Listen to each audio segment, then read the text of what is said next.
Yeah. So welcome to Dental Deal Structures of 2020. Jim Gerson here from CareStack. Last reminder, don't worry, you're intentionally placed in listen-only mode. You don't have to worry about dogs barking or anything else in the background. If you do have a question on the bottom of your toolbar, there's a Q&A icon. Please go ahead and use that. And as your moderator, we'll make sure we've allocated time at the end of the presentation to address questions from the audience. And during that time, if you want to raise your hand and ask a question verbally, you can do that as well. We do have that ability. So John, if you want to just quickly go ahead to the next slide, that'd be great. So this is the one shameless plug you're hearing about CareStack. Obviously, we're the sponsoring party of today's webinar, and we're very excited to bring this topic to you. And I realize that CareStack doesn't have a ton of brand equity in the marketplace, and I'm just going to take a quick couple of seconds to give you some background. We're an all-in-one cloud-based solution designed for the complete management of the dental practice. And we typically work with two types of clients. The first is a dental practice that's growing, that sees the need to be able to work remotely and centralize operations as something as necessary to kind of fuel their growth. And they just need some help getting there and to get over that kind of technology hump. The second type of client, while they're ambitious and they're visionaries, they've grown frustrated by managing many different subscriptions to run the dental practice.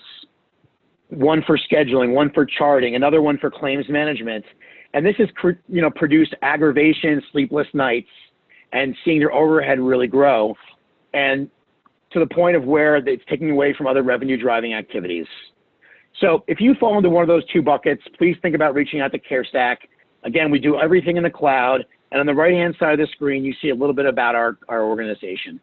So that's it for the shameless plug in CareStack. Let's get ahead and start working on the content for today's program. And John, if you want to advance the slide, please. I'm going to turn it over now to our panelists and our speakers to quickly introduce themselves. So John Eskow, please take the floor. Yeah, thanks, Jim. Great to be here and really appreciative of CareStack for putting on this, I think what will hopefully be a really exciting webinar and informative webinar.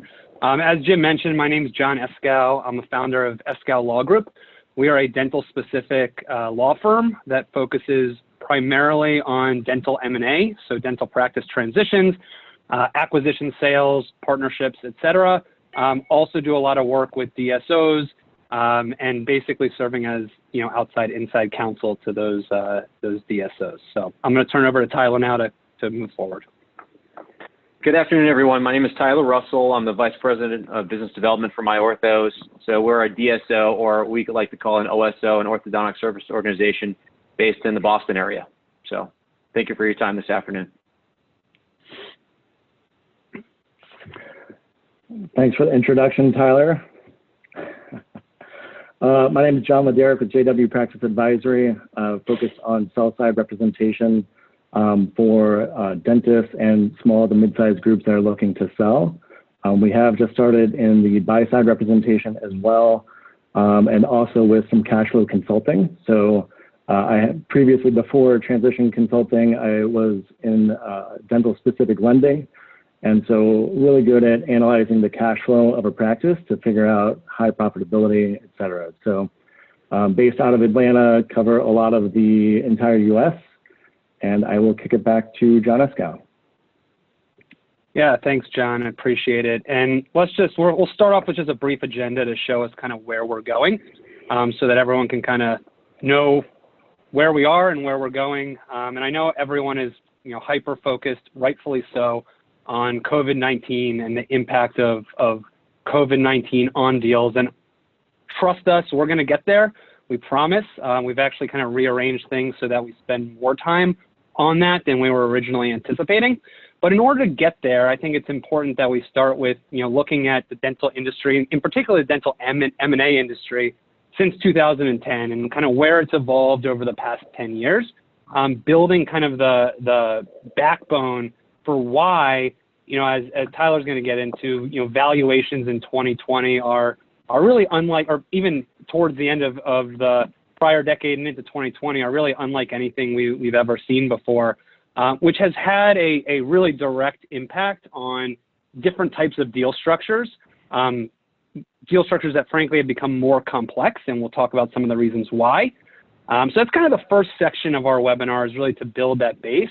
And then we're going to transition into, COVID-19 and talking about what impact is COVID-19 having on deals and deal structures. And before we, just to kind of pause there for a second, just want to let everyone know, John and Tyler and myself, we're seeing a ton of deals right now that are being impacted in a lot of different ways. But as I'm sure everyone can recognize and understand, COVID-19 and the impacts of COVID-19 are far from resolved and over. And so we'll give you a snapshot of what we're seeing right now. But my guess, and I think John and Tyler would probably agree, as we progress further into kind of this, I guess, information gathering part of COVID-19 and the recovery part of COVID-19, things are going to evolve and change. But we'll give you the snapshot as we see it now. And then, we'll talk about taking action during COVID-19. What short-term work can be done to better position yourself in the post-COVID-19 world. And then going into, after, we get into this recovery phase, who are the main players going to be? Are they going to be the same main players that were in the industry, a few months ago, or is that changing? And then, finally, we'll kind of have a more devoted time for Q&A. Now, people can feel free to raise their virtual hands and ask questions throughout. I think, from my perspective and John's and Tyler's, we would love this to be more of a conversation. Given the webinar format, it's a little bit more complicated to do it that way, but please raise your virtual hand, send us questions as we go along. And between, Jim, myself, John, and Tyler, we'll try to get to as many as possible. And so without further ado, let's start with kind of the past 10 years and distill that down into 3 or 4 minutes. And if I had to kind of put one word on the past 10 years and think of what has the most profound impact been on dental M&A, it really comes down to competition.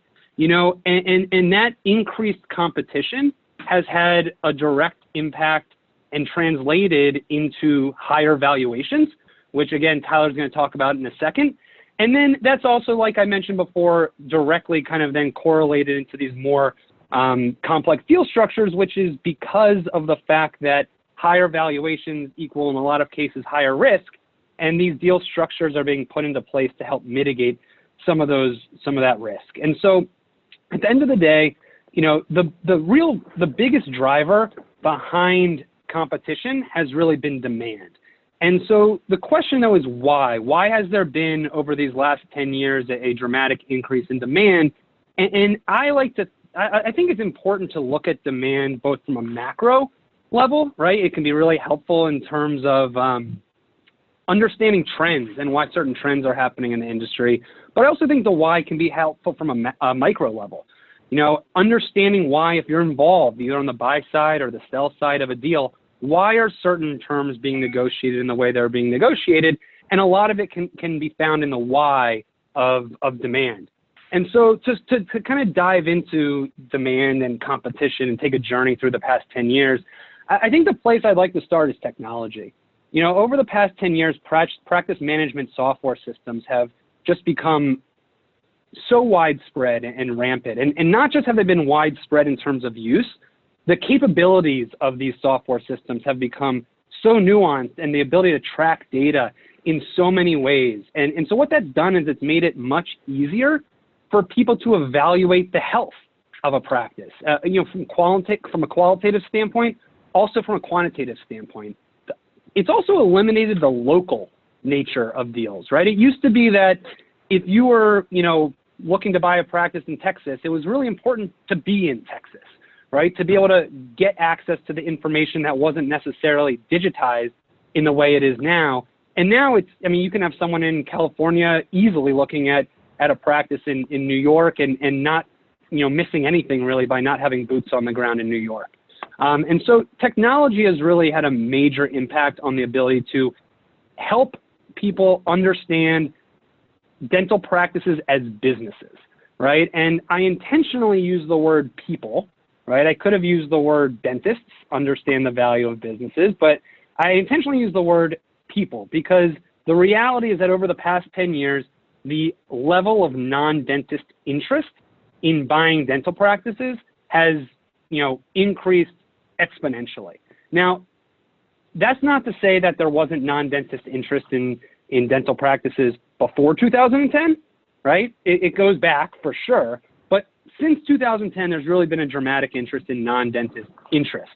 And I think, again, a lot of that is just taking a look at dental practices as businesses and people understanding that there's a lot of value that previously was locked up in dental practices. And we see, non-dentists, it could be a family member who's a non-dentist, it can be a business partner, it can also be investors and institutional investors in that I'm sure everyone's heard of, a lot of private equity investment in dentistry over, the past 10 years. And, at the same time as this non-dentist interest was increasing, it was also a time when there were a lot of headaches in the practice, in terms of practice management. Things like social media and understanding consumers and patients and where they're getting their information. It was Facebook, then it was Twitter, then it was, Instagram and now TikTok. I mean, you can't, it's hard to keep up and to understand how to best reach the patients, right? Then you had things like Yelp, things where 1 or 2 or 5 bad reviews, could really impact the reputation of a business. And then you couple that, those two kind of, social media type aspects with things like, reduced reimbursement rate, right? And dramatically increased costs from a staffing standpoint, from an equipment standpoint, from a supply standpoint, right? And when you increase, the costs of things and you decrease your reimbursements and have the competition that's going to decrease fees, a lot of times you're going to be left with lower profit margins, right? And so then what happened is this translated into people evaluating and businesses evaluating, well, if we are having, kind of these lower profit margins, how do we then, still make these not just viable businesses, dental practices, but really successful businesses? And so that's really where kind of this the proliferation of dental service organizations, or DSOs, came into play. And again, DSOs existed well before 2010. This is not to say that this is like the start of DSOs. At the same time, I think it's shown empirically that the volume or the number of DSOs and the pace of DSO growth across the board really, increased over the last 10 years. And for those that don't know, DSOs are really just centralized organizations that provide business support services to a group of affiliated dental practices. And so good DSOs can solve some of the practice management headaches, in really 2 main ways, right? One way they do it is through putting good quality systems in place to allow scale, right? Things like marketing or revenue cycle management. And by scale, again, you can, reduce those profit margins. At the same time, a lot of DSOs also were able to use leverage through kind of pulling together all our different dental practices, use leverage in order to, drive down, drive up reimbursement rates and drive down other costs and expenses that dental practices, individual dental practices just don't have the leverage to do. And so, again, I think to kind of pull it all together, competition was a massive kind of takeaway in terms of looking at the last 10 years of how the dental M&A industry has evolved. And when you combine the number of DSOs, right, over the past 10 years, plus the fact that, dental schools aren't turning out any less dental students who are going to be interested in buying practices, you've just got so many people and groups out there who are looking to buy practices. And that competition has really, bred an impact on increasing valuations. And with that, John, this is Jim. You wanted me to keep you moving. You warned me to keep you moving. So sorry, buddy. You got so much good material here that you. Okay, go for it. No, I'm turning it over to Tyler right now. So Tyler's going to go ahead and hit us up on valuations. All right. Thanks, John. Appreciate it, Jim. So from my perspective, that there is a lot of competition now in the dental practice acquisition marketplace. And I think when you historically, when you look at what has transpired, when we came out of the last recession from 2008, at that point in time, there were only really 2 or 3 major competitors from a lender perspective. And, you know, you hear a lot of people that have been in the brokerage space for 10, 15, 20 years.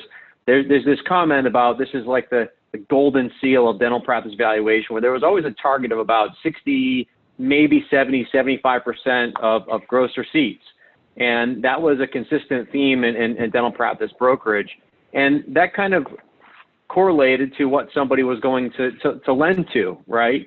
So from 2010 to 2020, instead of having 2 or 3 very fragmented lenders, it's a much more sophisticated, much more professional process where you have probably 5 or 6 really good national lenders that will underwrite based on a cash flow basis, and to do so with younger dentists that have upside down balance sheets, you know, $400,000, $500,000, $600,000 worth of student loan debt, but willing to underwrite and provide a provider let's say $1 million loan.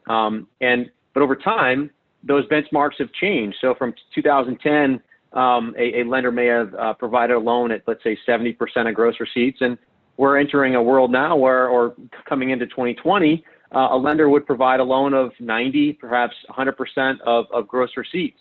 So it's really changed buying behavior and the ability for dentists to transact and buy practices, obviously with major implications for dental practice valuations. Secondly, from a cash flow perspective, the ability for a dental practice lender to underwrite that loan from, let's say, 7-year amortization from 10 years ago to 12, 15 years today has tremendous cash flow implications for what the practice might sell for on a doctor-doctor basis. And that competition has created a lot of interest and obviously driven down rates and more complex programs, I'd say more user-friendly programs for the end user dentist. But when you look at this slide, I think that there are 2 major, from a competition perspective, when you look at this, we're really breaking down the buyer pool into 3 different buyers nowadays, because really it's more sophisticated lenders entering the marketplace, providing easier access to capital, and that really fills that conventional debt bucket. That is the owner doctor looking to buy a practice, and that is because of the sources of capital and use of capital, it's driven up the value of practices.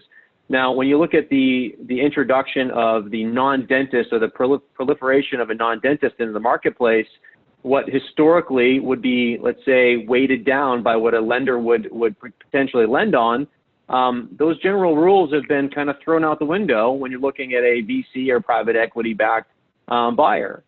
Yes, they're going to follow GAAP principles, the generally accepted accounting principles, methodologies, but much more focus on EBITDA from a net investment perspective, more so than what a local lender might or a doctor might. So that has profound implications on what a doctor versus what a DSO in the marketplace might pay for a practice. And that all comes down to liquidity in the marketplace and where some of those funds might come from. So getting back to where buyers might be coming from, you have an owner-operator doctor that might look at a more of a conventional debt perspective to acquire a practice. You have a regional, maybe a national DSO that could be backed by a VC or private equity firm. And then those that are in the middle, like a regional DSO or perhaps a dentist that's partnered with a non-dentist that might be using more of a hybrid debt instrument like mezzanine debt in order to acquire practices. So lots of profound implications from where and how people can get debt. Well, and Tyler, I'd like to say there are a lot of the lending space. There's a lot of competition these days as well. So there's a lot of lenders that are really active in the multi-location space. So we're seeing a lot of the 5 to 10 location or 20 to 30 locations still getting and receiving conventional debt or conventional loans to be able to go out and buy more practices. Absolutely right. That's correct. And hey, Tyler, we do have a question. I think you want to take it here because I think it's relevant to what we're talking about, or would you rather park it and come back to it? No, we can take it now. It's fine. So up until now, it seems like it's been very easy for dentists right out of school to get loans to buy into a practice or purchase a practice. Do you anticipate that will change with recent events? Great question. From the lenders that I talk to, and of course, I'm curious to get John Wlodarek and John Eskow's perspective, but they're still lending, still underwriting loans. At this point, though, the feedback that I'm hearing is that the lenders are certainly going to want to see that the practice has come back to a certain amount of what they would typically see from a production perspective. So that might be 75, 80% of what the practice had produced prior to, once the practice can actually open for non-emergent procedures. I still think that some of the fundamentals will be there for a younger dentist that has good credit and has managed a balance sheet appropriately and has exhibited that they can actually produce. There is going to be a market for a dentist. There's going to be a lender there to partner with to provide the sufficient loan and liquidity to take over practice. That market will still exist. Maybe just a little bit more the lender's due diligence around what the practice is actually producing in those 2 to 3 months post-COVID. Great, thank you. Sorry to take you off task there. Thank you for addressing that. No, that's great. This is always a topic that anytime I'm with a potential seller or somebody that's interested in considering a transition in their practice, and that is what are practices selling for nowadays. And I can honestly tell you in the last 12 months, I've seen practices sell for less than 50% of gross. And in the last 6 months, I've seen practices that have sold for as much as 150 to 300% of last year's prior gross receipts.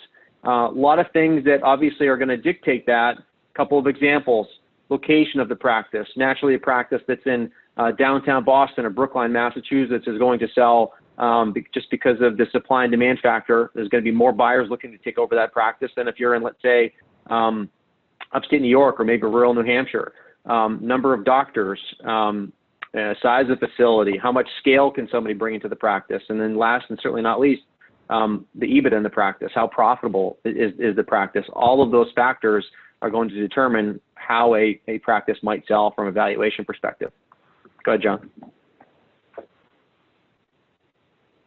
So just want to take a few minutes just to talk about kind of where valuations have been, historically speaking, and then what has changed and where are we at today, right? So from a valuation perspective or a brokerage perspective, a lot of doctors are going to seek the advice of a CPA or CDA, potentially a broker, to help them calculate the market value.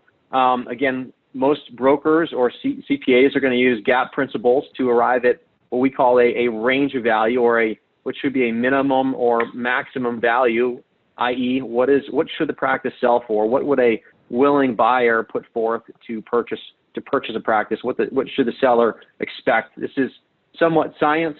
It's somewhat feeling or opinion based on the location and who the actual appraiser is in a given transaction.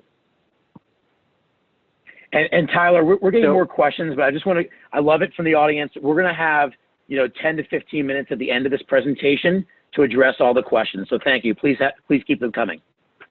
That's fair. So getting back to the valuation, there's a lot of economics that drive the valuation. But historically speaking, until the DSO entered the marketplace, it was really driven by what a lender or a third-party bank is going to provide from a financing perspective, whether that is 70% loan to receipts or maybe it's 90%, but the traditional lender would somewhat set what the value of the practice would be in a given marketplace, which of course has changed a lot over the last few years and likely will continue to change, versus what the operating value is, or what the willing buyer, of course, is willing to agree to provide to that seller. That is the purchase price, what a willing buyer is willing to put forth to the seller. Go ahead, John. So there's typically four approaches to value. Again, using GAAP principles, most brokerage companies are going to look at what you would call the guideline transaction method. So the guideline transaction method is simply comps or comparables. What are practices trading for in a given marketplace, given the size, location, profitability within that practice? Secondly, cash flow. What is the cash flow throwing off on an after debt basis for the provider to then pay taxes and furnish their personal living expenses? And lastly, of course, net assets. What is the value of the tangible assets within that business? And then, of course, since the DSOs have entered the marketplace, there's I'm going to call it a new methodology, which is the multiples of EBITDA. Go ahead, John. So this is a valuation that I actually had been a part of several years ago, and I'm just highlighting here what the three methodologies look like. So in this case, the practice looking at the guideline transaction method, which is essentially comps, capitalization of earnings, and net assets, would net out a certain ask price, or what we would feel the value of that practice would be on a more traditional basis, where the lender would be a part of this transition, assuming, of course, it would be a doctor-to-doctor transition using these three methodologies, which when you blend the three would come out about $586,000. Go ahead, John.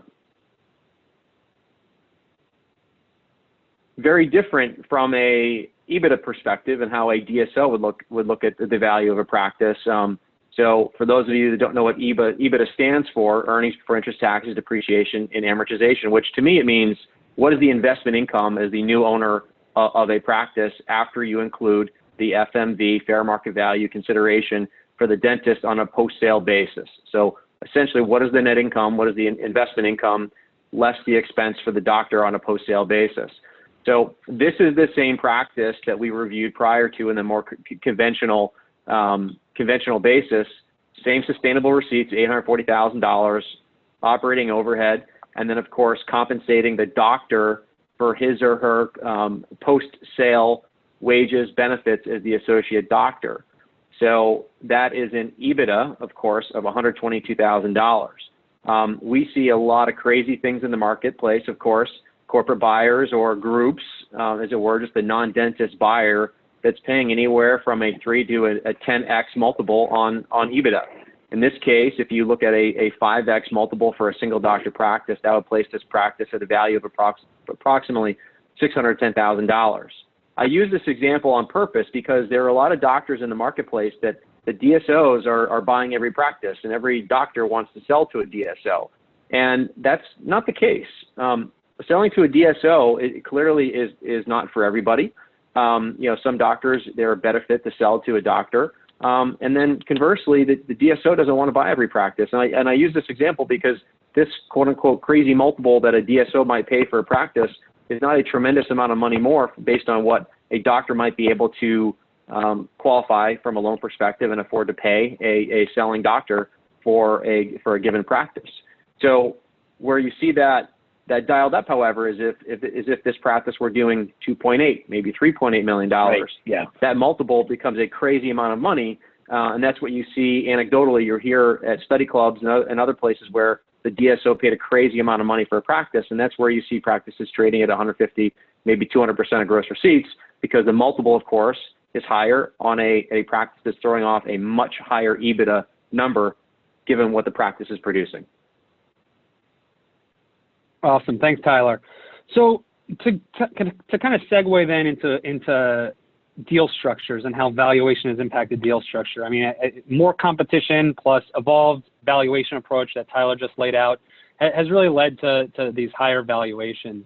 And really higher valuations then, to kind of build off that mathematical equation, higher valuations often lead to more risk. And then more risk, leads to more nuanced deal structures. Right. And as a building block, for the main building block for these changing deal structures has really been risk mitigation. And I look at risk in kind of two different ways. You have value risk, right? I'm going to pay $2 million for a practice. Is it going to be worth $2 million? Or am I going to lose money or lose value off of that? And then liability risk. And so just to we're going to go through a couple of the, I guess, most common deal structures that we're seeing. And just to kind of use a very simple example deal, let's assume we've got a practice who has a trailing 12 months revenue of 1.1 million, and the value using whatever methodology Tyler put out there is at 1.2 million, right? And so from a value risk standpoint, a lot of times you may have heard of the concept of an earnout. And so this is where a seller receives, a portion of the purchase price up front, right? And then receives the balance of the purchase price at certain dates in the future based on, a lot of times, financial performance of the practice or the seller during that kind of delayed time period. So to go to a quick example, you may have a purchase price, for a $1.2 million deal, you may have a purchase price of $800,000 at closing, and then $200,000 would be due at the end of each of the first and second, anniversaries, so long as the revenue has stayed the same at 1.1 million, right? And so that's one concept that we see a lot in terms of value risk.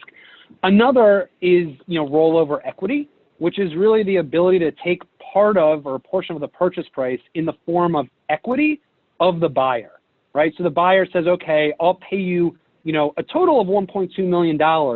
800,000 of that is going to be delivered at closing, and then $400,000 is going to convert into equity in our business, right? And the most important thing here for rollover equity is to understand what that $400,000 is converting into. And this is one of the, whereas earnouts may be useful and incorporated into a private dentist-to-dentist deal, rollover equity in all likelihood is mostly going to be more in the DSO world, just given the way it's structured and the way it's set up. And earnouts and rollover equity can coexist, right? It's not an either-or thing. There's other deal structures for value risk as well. You have things like clawbacks, retention bonuses, et cetera. But, the main two are earnouts and rollover equity. And then from a liability risk standpoint, the main one we see is what's called a holdback or an escrow holdback. And here the concept is that a portion of the purchase price is held back to be used as an offset against any potential liabilities that the seller would be responsible for after closing. So again, taking our $1.2 million purchase price, let's say 10% is going to be held back for 2 years, right? And then, so the $120,000 gets held back for 2 years. So long as there's no liabilities during that time period, it will then get paid out, back to the seller. And if there are liabilities during that time period, the buyer can use some of that $120,000 or all of it to then go ahead and offset those liabilities. Now, here for escrow holdbacks, I think the thing that we always focus on is where is that money held, right? Is it being held by the buyer and then just paid later? Or is that money going into a third-party kind of escrow account where the buyer can't touch that money? No one can touch that money until the conditions are satisfied. So again, value risk, liability risk, and kind of reducing those are the main drivers behind some of the more nuanced deal structures we're seeing. And to turn it over to now John Wlodarek, we'll talk about some of the impact that we're seeing on deals from the COVID-19 pandemic. Actually, John, before we go back to that, before we go into the coronavirus, can we go back to the earnouts and equity? And I wanted to note for the sellers on the line, or potential sellers, or if you're thinking about selling, that you actually do have a choice. The buyers that are out there, they're going to present the best option to you for them. So they may want a regular earnout or a cash earnout over rollover equity because they want you to have cash on hand, and they don't necessarily want to divvy up the equity of their company. And it also comes down to kind of your age and your own circumstances. If you're a 69-year-old dentist looking to retire and you're going to stay on for 2 years, maybe you don't want to put $400,000 into rollover equity because you don't want to put it at risk. Maybe you want the $400,000 earnout. Or maybe if you're 40 and you want and you have a $400,000 earnout, maybe you want to roll that into equity so that there's some upside for you within that DSO. So there definitely are options. And as sellers, I think post-coronavirus, it's still going to be a seller's market, and you're still going to have plenty of options out there. So clearly, we are all anxious right now. There's a lot of anxiety that is happening. We don't really know what to do. As a practice broker and as a buyer and as an attorney, we're feeling a lot of phone calls every day from a lot of different opinions that are out there. And we're seeing a lot of apprehension to moving forward. But the deals that are still moving forward, they're still moving forward. They're just changing some of the structures and some of the timing. For example, I have a deal that was supposed to close a couple of weeks ago, actually. Clearly, it got pushed, and right now they are still doing a little bit more due diligence. They'd like to see some of the accounts receivables that are coming in, and the closing timing is about 30 days after whenever we come out of this post-coronavirus. So we plan on closing at that point in time with 50% paid up front, with another 30% paid when the practice gets back to normal. So that's where we're seeing some of the amended structures that are out there is a little bit less cash at close with some sort of earnout based off of either production. I see some based off of EBITDA. I see some based off of patient visits. But I'm seeing all of the LOIs that we have that we're set to close in the next few months. Everything is staying the same except for that timing. So I feel like deals are getting strung out a little bit longer. Clearly, nobody's closing right now, but it's getting kind of pushed into a later date. Which, Tyler and John, I don't know if you're seeing anything else like that. Yeah, John, Tyler, I am.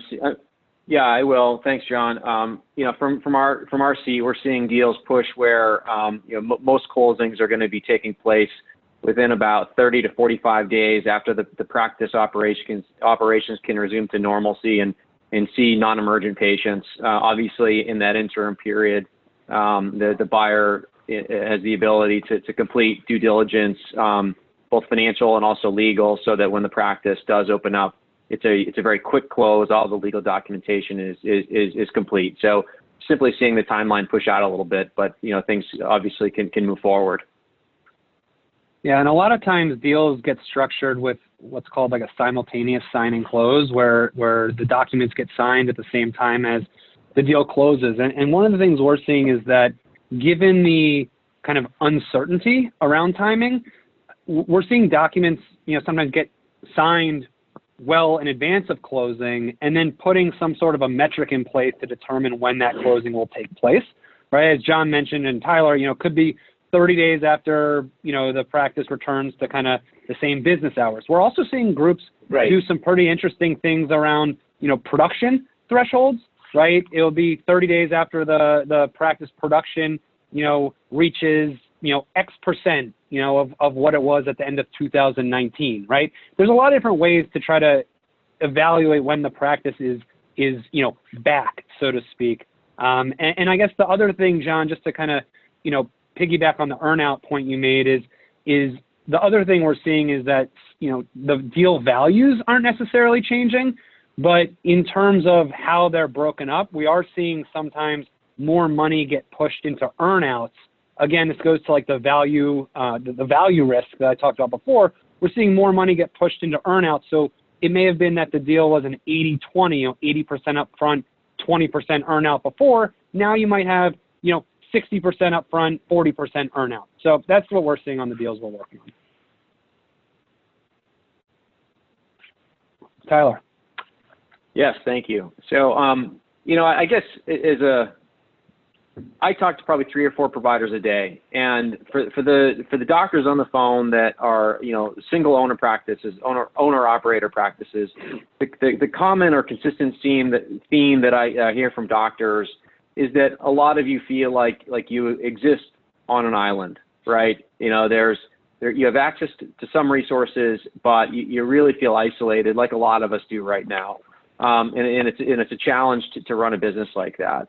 I think it's important to throw a lifeline to the other providers, your advisors, whether it's your broker, CPA, attorney, to stay abreast of what's going on in the marketplace and to get off the island.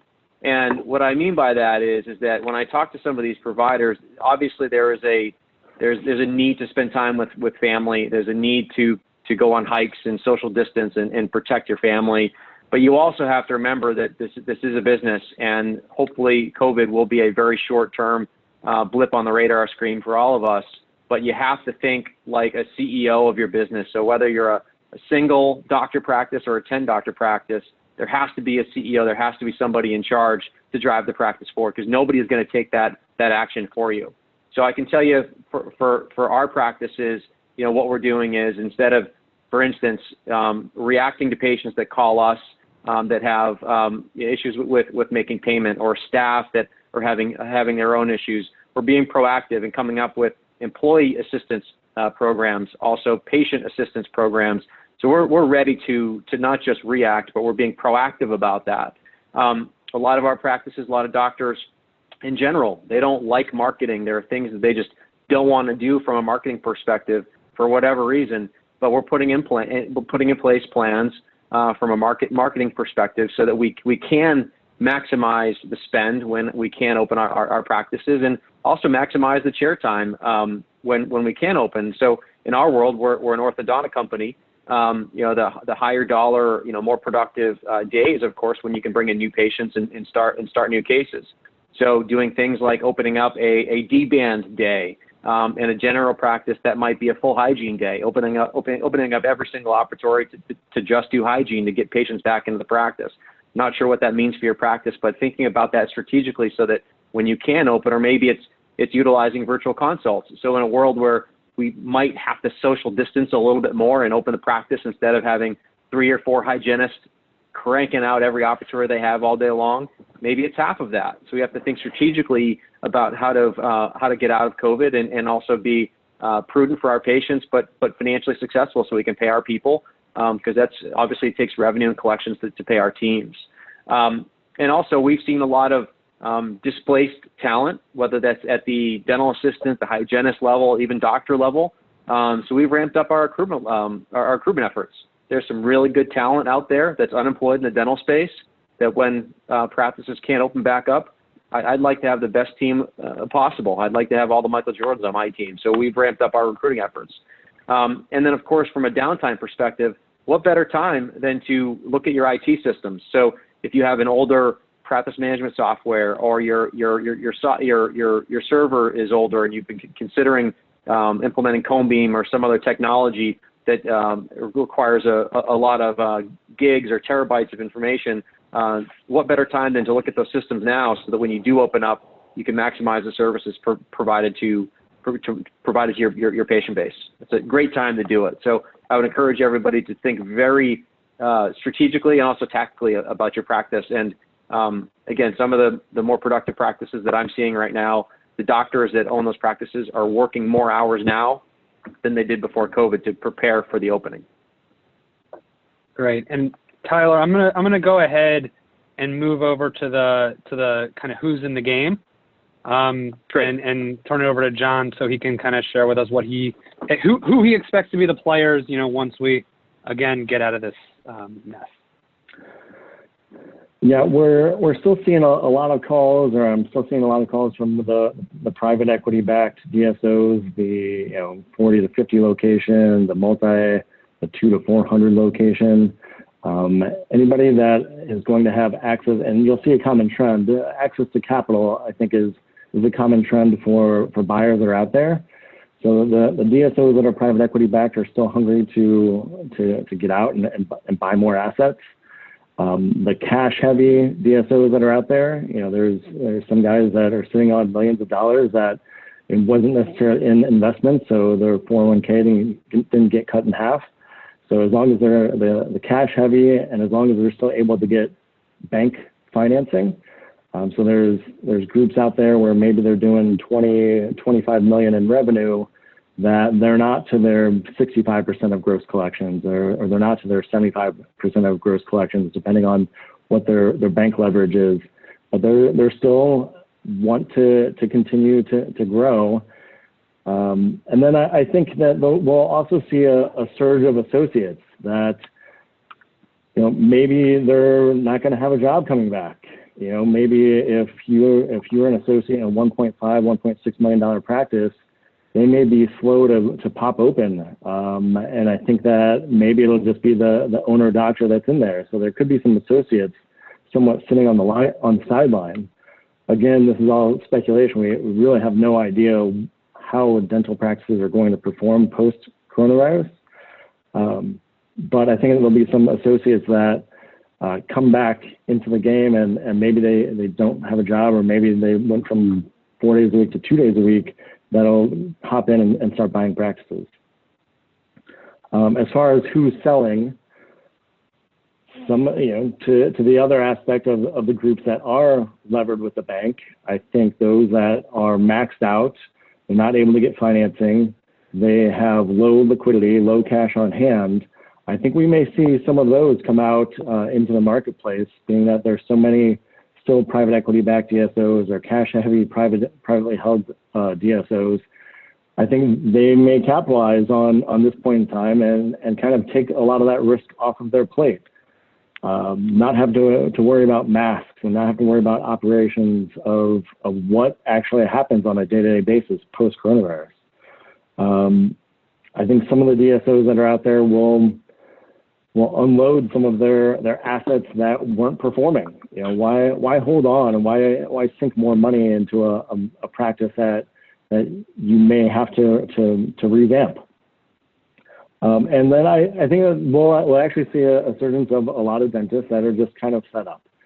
They don't want to deal with this. They don't want to deal with dental insurance anymore. They're just tired of operating their practice. They're ready to retire. I think that those that had a strong retirement portfolio that maybe they didn't have too much stuck in the market where it got chopped in half, I think those will be potentially ready to retire. And I think some of the struggling practices that are out there, I think they may have a tough time rebounding from this.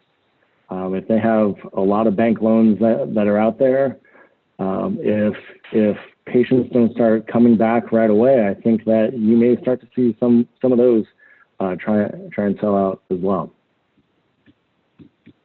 I don't know what you guys are saying. Great. Tyler, John. No, I think from my standpoint, I think the most important thing for people and the most interesting thing is that there's going to be buyers and there's going to be sellers, right? It's at the end of the day, the reasons why people are buying and selling may be slightly different, and it may force people to make decisions on things earlier or at different times than they initially were anticipating. But I think from looking at the M&A market kind of holistically, the good news is that, there's going to be buyers and there's going to be sellers. Tyler, I mean, from my orthosis standpoint, how are you guys? I mean, I know you guys are kind of in that first tier as a private equity-backed DSO, but when you look at sellers, are you guys, targeting different types of practices or changing the way that you guys are going out to look for buyers or to look for sellers? Yeah, John, that's a great question. At this point, I can tell you that the market is very busy. Just since last Friday, I've already had 5 new deals cross my desk up here in the Northeast.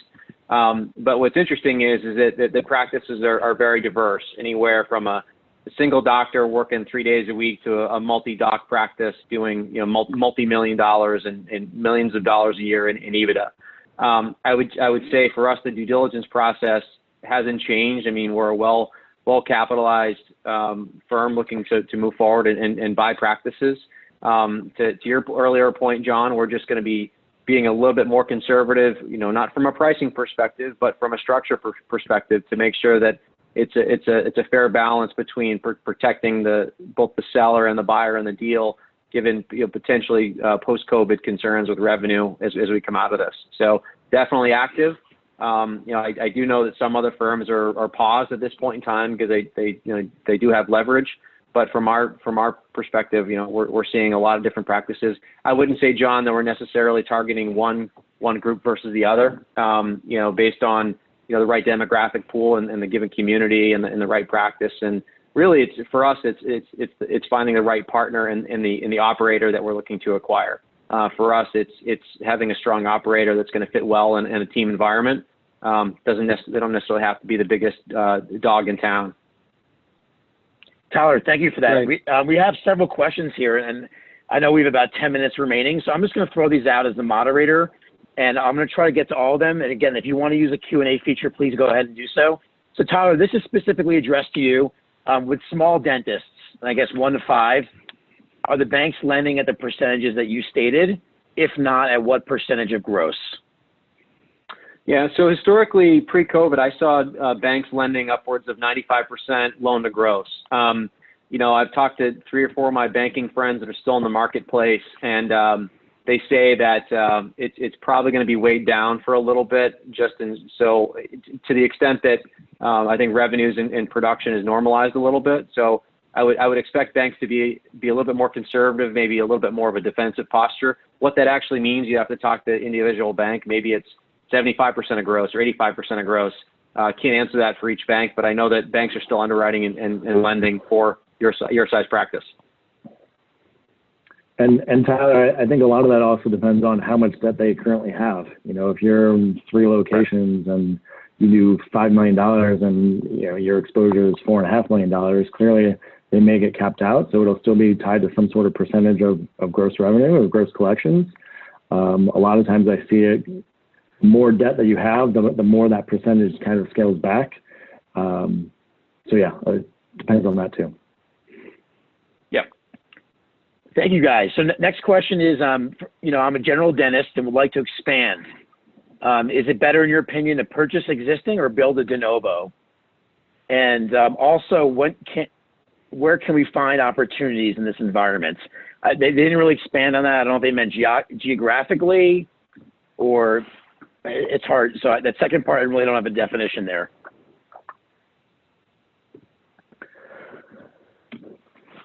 Yeah, I mean, I think a lot of that really depends on your own personality, whether to go existing or de novo, what your model is. I think a lot of DSOs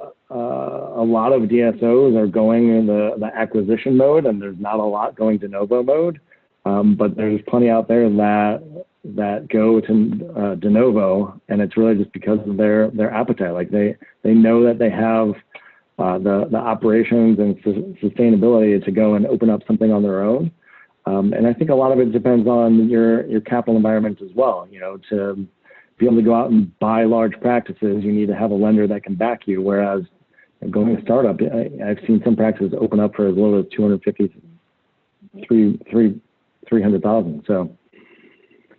Yeah, and I think that anybody that wants to do a startup or de novo practice, just do your due diligence, do your homework. You know, where I live up on the North Shore of Boston, I mean, there's really no stones left unturned at this point. I mean, to do a startup in and around the Boston area is going to be very challenging, but there's fantastic opportunities, New Hampshire, Maine, to start fantastic practices and get an ownership from a startup perspective. But just make sure you do your homework, look at the demographics, look what the competition looks like, referral trends if you're a specialist. And there's some great demographic resources. I mean, whether you're a specialist or a general dentist, what's clear is income and education. Those are two trends or two themes that those income demographics value, taking care of their oral health care and placing implants, things like that, orthodontics. Yeah. So that's what you need to focus on. And I want to encourage everyone, you have the contact information up here for everyone on our panel. Please take a screenshot of this or write down their emails if you want to reach out to anyone individually. I know they'd love to help. I'm going to do my best to go through these. A couple of them win the award for longest questions ever asked in a webinar. I want to thank some of these contributions. So those might be a little bit harder to address, or they might have, a couple of extended questions in there. So let's go with, one that's pretty straightforward. And to the whole panel, how would you structure holdbacks and the final purchase price? Well, I think the final purchase price kind of goes to the valuation conversation that, that Tyler mentioned. From a holdback standpoint in particular, usually we see it as a percentage of a deal, and oftentimes that percentage slides downwards as deal values increase, right? If you have a $20 million deal value, you're not going to have, or you shouldn't, if you are, you should reevaluate, but you shouldn't have a 10% of that being, held back in escrow for liabilities. It should be sliding downwards into the 5, 4, 3, 2, 1, and even less than 1% range. And so, I think, because again, it all comes down to how the deal looks in totality, right? If you are going to have, money in escrow, if you're going to have earnouts, if you're going to have rollover equity, like all that is eating into the cash that you get at close. And oftentimes, this is something that you would, have to work on with someone like John to say, look, I've got debt I got to pay off. I've got all these expenses that I need to walk away with X dollars of cash at close. And that can also drive kind of where, how much is being held back or put in earnouts. Tyler, I don't know if you have thoughts, as a buyer in terms of percentages or how you guys look at holdbacks. Yeah, so I think from a holdback perspective, I mean, it really, we try to strike the right partnership with the doctors that we're ultimately partnering with to meet their financial needs, right? And if they're going to be working with us for a much longer period of time, they're committing to us full time for 3+ years. That's a different deal, John, from a structure perspective, potentially from a percentage with which we would hold back than if somebody wants to be out in a year or two. So every deal we're going to look at individually, but clearly if 2 months ago we would have done it, let's say an 80-20 deal or a 90-10 deal, that's probably a 75-25 or a 70-30 deal now, from cash to some sort of holdback. Interesting. It all comes down to leverage at the end of the day. I was going to say, it all comes down to leverage at the end of the day, right? And the more your practice is in demand, the more competition there is for a certain practice, the more you're going to be able to negotiate these things. There's not a single thing that we've talked about on this webinar that isn't up for negotiation. It all depends on leverage and the team you have around you to be able to push. Right. Thank you. So I have a question that's specific, I think, for John Wlodarek. What are the prospects of an already struggling practice, part-time practice, being sold as real estate only, with almost no value for the patient base / equipment? Kind of a unique question, but thought I would get your perspective here. Yeah, I mean, a practice that is just real estate and, there's no patients, honestly, a lot of it really depends on location. Like if you're in Tyler's neighborhood, apparently that's a really sought after area. So you might be able to open somebody up right away or find somebody to buy that real estate. Otherwise, I've seen from experience that most buyers are looking for some sort of revenue already in place. So to not have any patients coming in the door, it's going to be tough. John, I would also just to add to that real quick.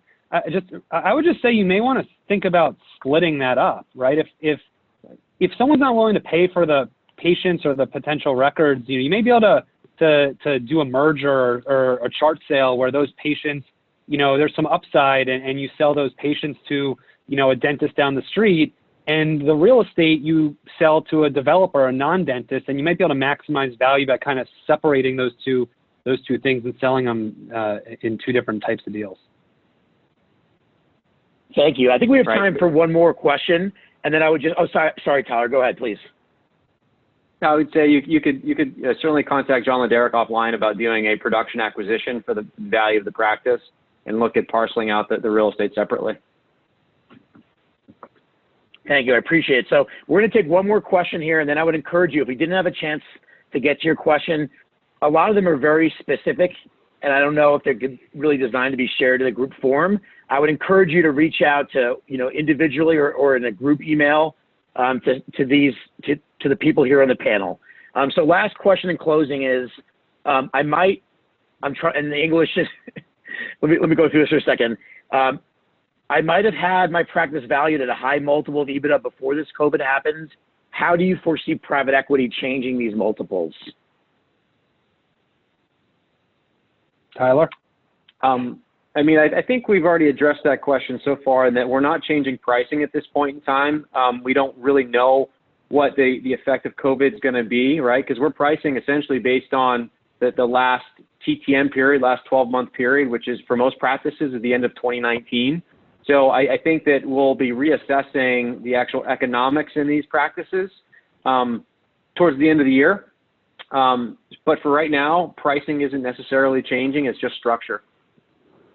But just to echo that and kind of come full circle from where we started, it all comes down to competition at the end of the day, right? As long as there's groups out there that are buying, like John Wlodarek had there's definitely players who are still involved, and as long as there's groups that are buying and there's competition in the market, values aren't gonna change. Values are really driven by competition, and right now I think the three of us agree, and my orthos and Tyler is kind of a testament to that we're still seeing, a high level of competition. It just may involve different players than before. Gentlemen, thank you so much for your wonderful contributions. We're at our allocated time.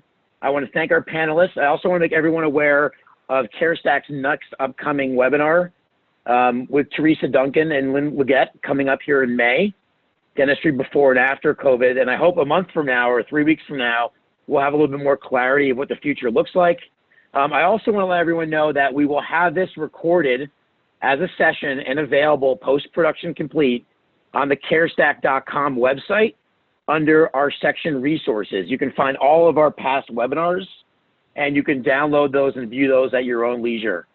So I want to thank everyone for attending today. Again, here's the contact information of each of our panelists. Please take a screenshot, keep the conversation going. On behalf of CareStack, John, and Tyler, thank you so much for your time today. Appreciate it. Thanks, Jim. Thank you, everyone. Thanks, Jim. Appreciate it. And please stay safe and healthy out there. And thank you again for your time this afternoon or this morning. Take care.